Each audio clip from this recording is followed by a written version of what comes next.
Hi guys, it's John. So today we're making this amazing cake. We're going to turn these products, what you just saw, into that wonderful cake. We're going to start mixing everything that we need. So we're going to need 3 eggs today for this. And then we'll also need 1 cup of water and 1/2 cup of oil added to your mixer. Now I added the mixer stuff before I actually added the cake batter, because I find that if you put the liquid stuff in first before the powder, it actually prevents it from sticking to the bottom of the bowl when you're mixing it.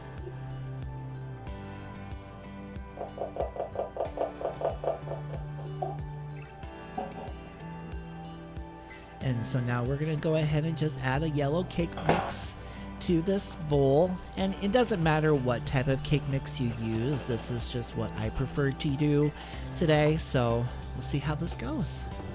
And then we're going to add our little mixer to it, and then we'll start this. Make sure that you lock it in first. I've learned from past experiences that it does not work the greatest when you do that. Start on low, give it a couple stops and goes, and then start mixing it. And you'll probably want to mix it for about 60 seconds just to make sure that everything is blended well.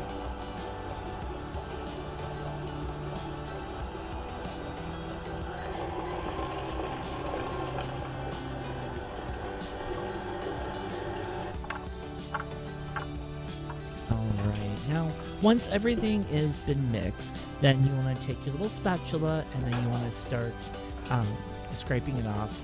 Make sure you get everything off. I'm kind of OCD about that, so it just makes it a little bit easier.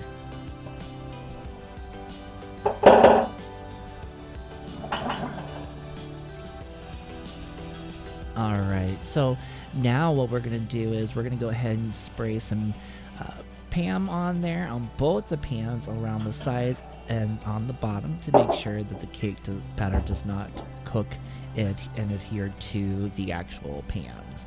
And then divide up equally the batter into both of those pans.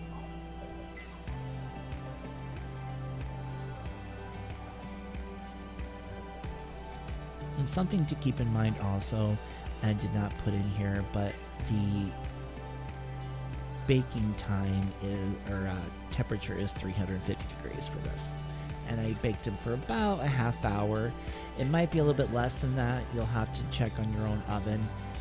Just kind of keep an eye on it. After the 25-minute mark, I kind of watched them for a little bit until they were nice and golden brown.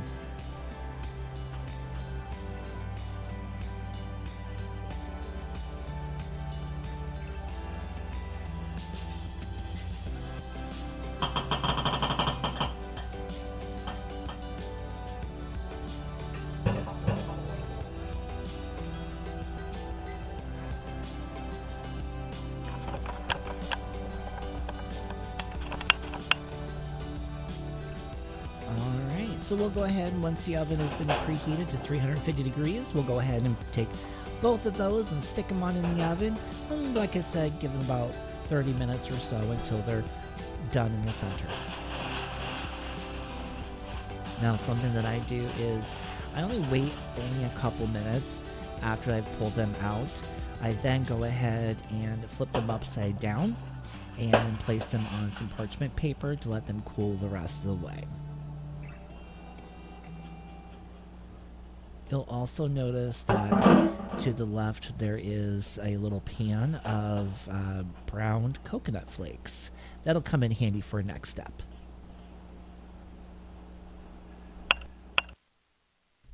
So what you'll do is you'll just take some freshly ground coconut flakes, or you can buy them from the store pre-shredded, stick them in there, bake them up a little bit. You'll want to toss them around for a little bit just so that they don't only burn on the tops. You want to get it thoroughly cooked.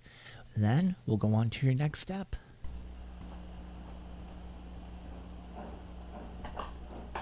So the next thing you want to do is you want to take your pre-made frosting and start mixing it. I find that if you mix it first prior to actually spreading it on your cakes, it makes it a lot more easier to do so, and it looks better. Then you'll want to take your cake, center it on your little cake stand, and then start putting a generous amount of frosting all over the first layer. This will be the middle layer of the cake.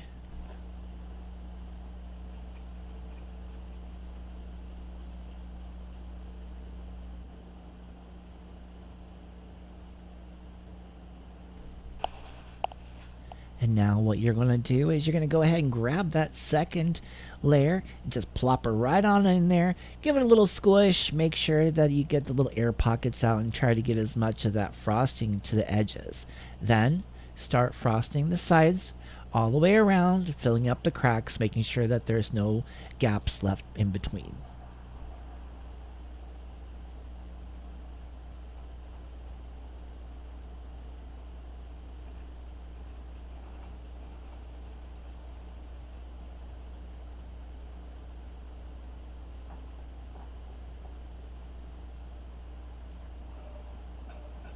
Something you'll notice is in this video that sometimes the cake likes to slide a little bit.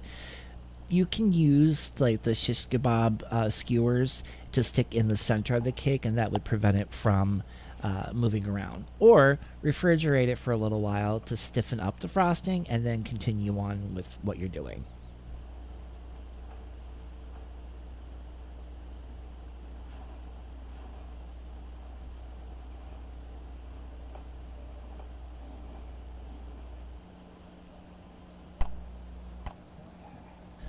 All right, so now that we've got the sides already frosted, we're gonna go ahead and get another container of frosting and add a few drops of food coloring to this.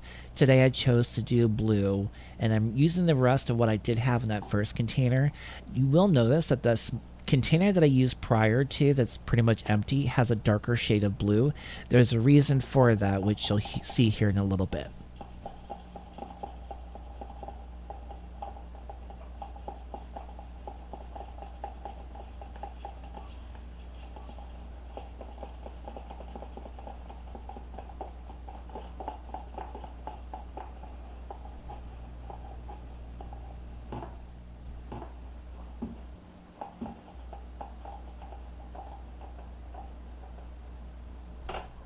All right, so what I'm doing here is starting to add a little bit more frosting to the cake. This is the darker blue that I mentioned that I put on first. And then I go in with a lighter blue after, and it kind of gives it a nice little mix in between, and it kind of gives it that sky color where you see the white and the blue.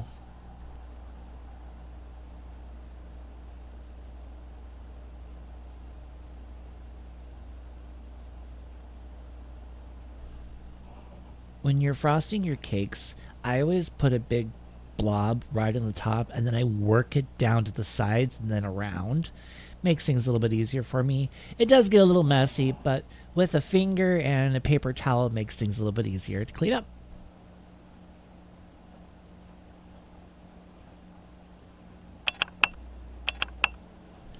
Now this is what the frosting of the cake will look like, and for fun I went and made little divots in it to kind of give it a little wispy look to it, and I actually think it turned out really well.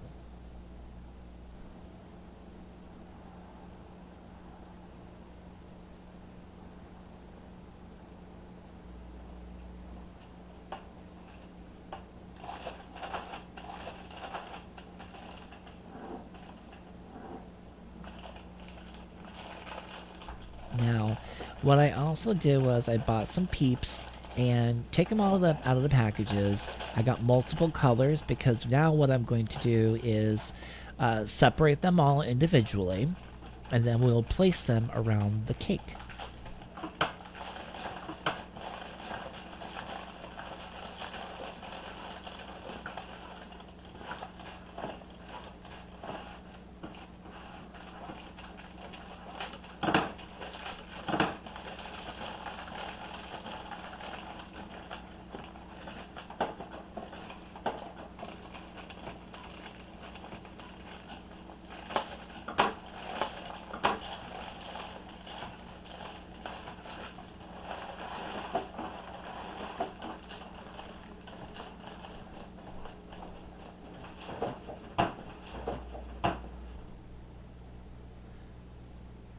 And as I mentioned, we'll just start breaking them up into little pieces.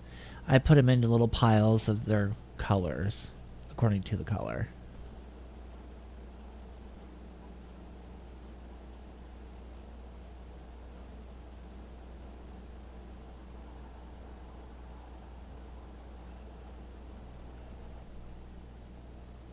All right, so as you can see, you just start sticking those little peeps around the cake and continue alternating different colors until you get to the very last one.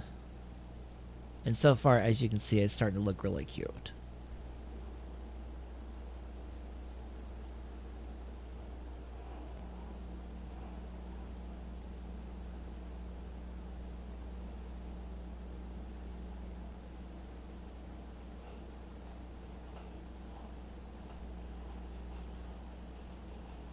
All right, so now once it's all done, you're gonna take that roasted coconut that you put in the oven for a little while, and you're gonna take a nice little heap of it and you're gonna put it right in the center. It looks like a little mound. Once you've got that mound made, then take your finger and kind of move stuff around in the center, hollowing it out a little bit. What you're doing is making a little bird nest.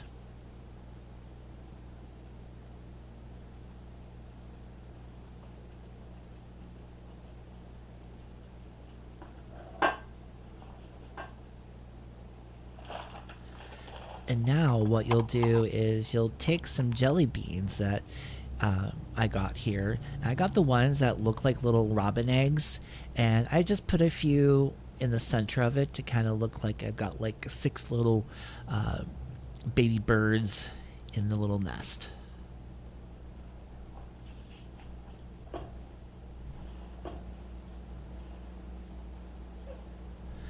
Then what I did was I took a little bit extra of the coconut and I started lightly sprinkling it around the edges and on the sides of that cake. Just kind of give a little bit more definition, which I think also turned out really, really well. And lo and behold, you guys, this is the finished product. I am absolutely in love with how this turned out. This was my very, very first cake that I've ever done like this. So I hope you like it. Please try it. Send me your pictures and let me know. Bye.